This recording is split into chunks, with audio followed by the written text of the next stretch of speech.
কিয়ামতের বড় 10টি আলামত। 1. রাসূল সাল্লাল্লাহু আলাইহি সাল্লাম বলেন, একটা বড় ধরনের ধোঁয়া বের হবে। 2.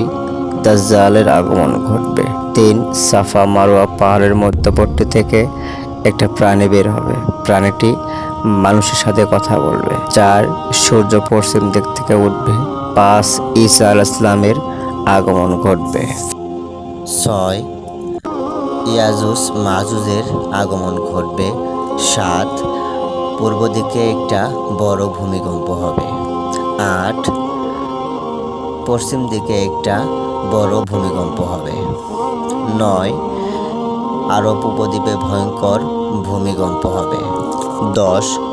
বিশাল আকৃতির একটা অগ্নিকাণ্ড বের হবে। এটা মানুষকে ঘিরে নিয়ে কিয়ামতের মাঠে উপস্থিত করাবে।